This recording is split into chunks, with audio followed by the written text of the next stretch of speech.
Assalamualaikum warahmatullahi wabarakatuh. Perkenalkan, nama saya Khairullah, NIM POS 1 19069, jurusan Ilmu Al-Quran dan Tafsir semester 6B. Baik, pada video kali ini saya akan mempresentasikan tugas UTS Ilmu I'rab Al-Quran, yang mana di sini saya membahas tentang definisi dari i'rab Al-Quran. I'rab Al-Quran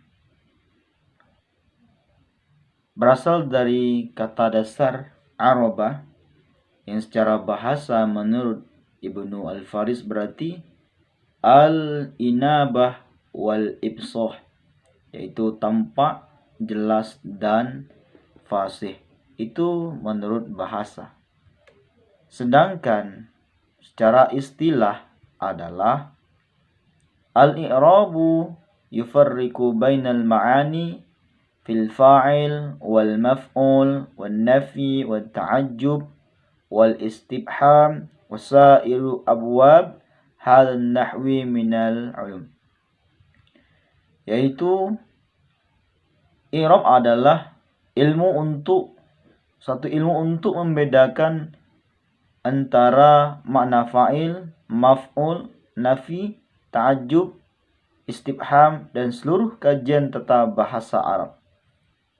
Sedangkan menurut Hasbi As-Siddiqi, ia berpendapat bahwa i'rab Al-Quran adalah ilmu yang menerangkan baris Al-Quran dan kedudukan lafal dalam ta'bir atau susunan kalimat.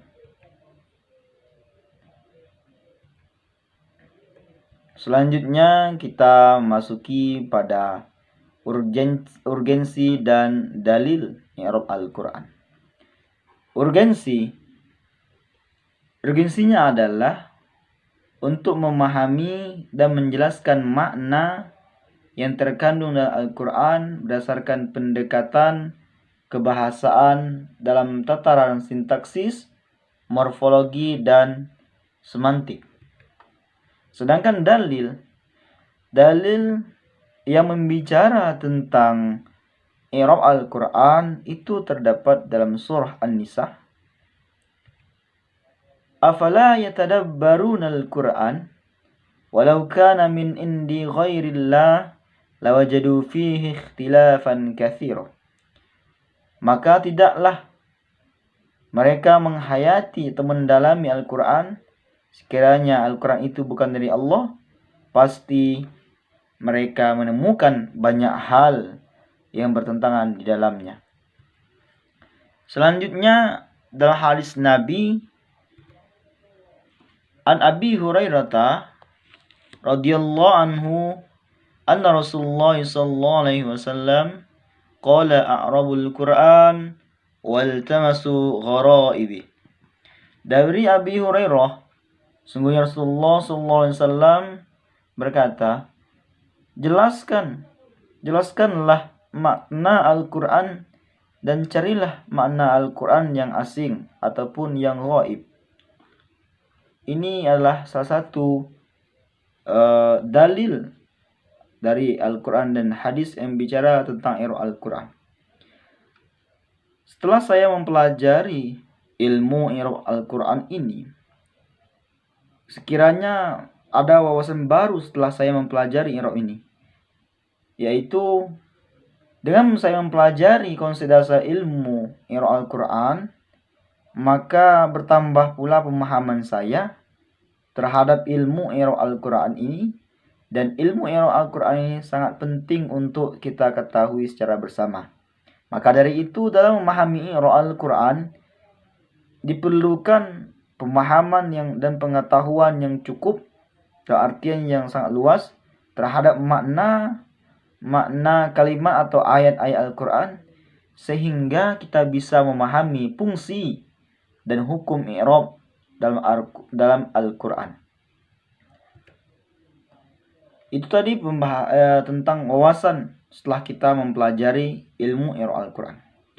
Selanjutnya kita langsung praktek saja. biar lebih kita paham terhadap apa yang telah kita pelajari sebelumnya.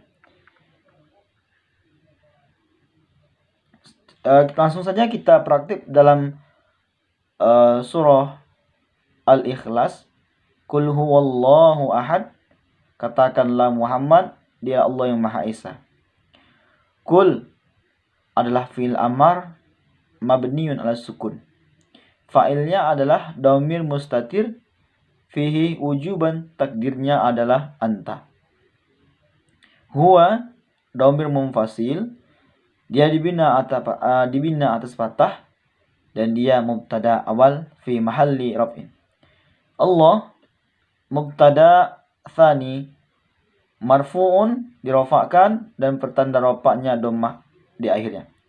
Ahadun khabar mubtada tsani marfu'un wa alamatu raf'ihi dhammatun zahiratun, dan juga ya rofa dan pertanda rofaknya dhammah. Pada ayat kedua, Allahus Samad, Allah tempat meminta segala sesuatu. Allah menjadi mubtada, dia di marfu'un, pertanda rofaknya dhammah. Sedangkan Samad menjadi khabar dari mubtada, dia marfu, pertanda rofaknya adalah dhammah. Ayat yang ketiga, lam yalid walam yulad. Allah tidak beranak dan tidak pula diperanakkan. Lam itu harfu jazam mabni ala sukun, ia dibina atas sukun. Yalid fi'il mudhari majzum bi harfi jazam wa alamat jazmihi sukun, dan pertanda jazamnya adalah sukun. Wa fa'il, dan fa'ilnya adalah dhamir mustatir, takdirnya adalah huwa. Selanjutnya waw. Waw huruf atop dan ia dibina atas sukun.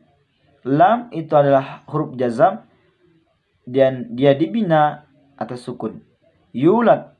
Yulad itu merupakan fi'il mudhari yang majhul majzum bi harfi jazam dan pertanda jazamnya adalah sukun.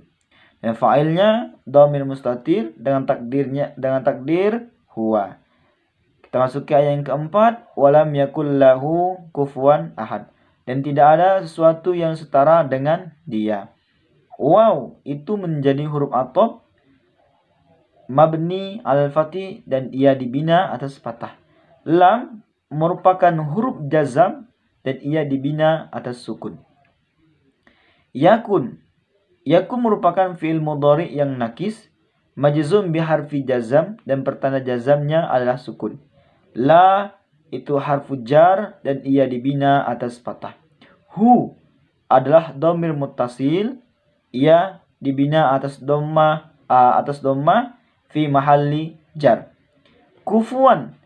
Kufuwan ini menjadi khobar yakunu muqaddam, ia dinasab, ia mansub dan pertanda nasabnya fathah pada akhirnya.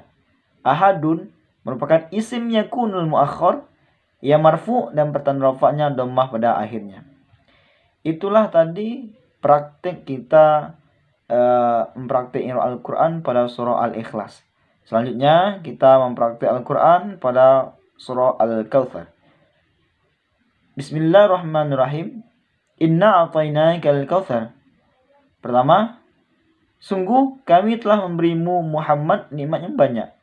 Inna, di sini innanya adalah harfu taukid wa nasbin, atau yang sering kita kenal dengan harfu nasbin wa taukidin. Na itu menjadi dhamir muttasil dan ia dibina atas sukun. A'tainaka fi'il merupakan fi'il madi dibina atas sukun litisalihi bi na, ia bersambung dengan na. Na itu merupakan dhamir muttasil dan dibina atas sukun fi mahalli raf'in fa'il. Dan kaf yang a'tainaka, ka-nya menjadi dhamir muttasil mabni al fathi fi mahalli nasbin maf'ulun bih awal. Al-Kautsar itu menjadi maf'ulun bih tsani, ia mansub, pertanda nasabnya adalah fathah. Wal jumlatu fi mahalli raf'in khobar inna. Selanjutnya pada ayat yang kedua, fasolli li rabbika wanhar. maka laksanakanlah sholat karena Tuhanmu dan berkurbanlah sebagai ibadah dan mendekatkan diri kepada Allah. Fasolli, fa merupakan huruf istisnaf, solli merupakan fi'il amar, mabniun ala hazbi huruf illat, wa fa'ilnya dhamir mustatir, fihi wujuban takdiru anta. Lirabbika, lirabbika merupakan jar majrur muta'alliqani bi sol. Wal kaf merupakan dhamir muttasil fi mahalli jarri mudhafun ilaih. Wanhar merupakan waw merupakan huruf ataf, anhar bentuk fil amar mabni al sukun dan dibina al sukun dan fa'ilnya dhamir mustatir, takdirnya adalah anta. Selanjutnya pada yang ketiga, inna syani'aka huwal abtar. Sungguh orang-orang yang membencimu dialah yang terputus, maksudnya dari rahmat Allah. Inna merupakan harfu taukid atau nasbin, atau yang kita kenal harfu nasbin wa taukidin. Syani'aka ismun inna. Inna mansubun wa alamatu nasbihil fathatun zahiratun mudhaf. Wal kaf, dan kaf itu menjadi dhamir muttasil dibina atas fathah. Fi mahalli jarri mudhafun ilaih. Huwa merupakan dhamir munfasil mabniun al-fathi dan dia dibina atas fathah fi mahalli raf'in mubtada. Abtar itu merupakan khobar mubtada marfu'un yang dirafa'kan dan pertanda rafa'nya ala dhammah zahiratun al-akhir, dhammah al-akhirnya, wal jumlatu minal mubtada wal khobar fi mahalli raf'in khobar, dan ia merupakan khobar dari inna. Mungkin itu presentasi dari saya mengenai definisi, urgensi, serta dalil sekaligus mempraktik pada surah Al-Ikhlas dan Al-Kautsar. Jikalau ada kesalahan, mohon maaf dan dimaklumi. Saya akhiri, wassalamualaikum warahmatullahi wabarakatuh.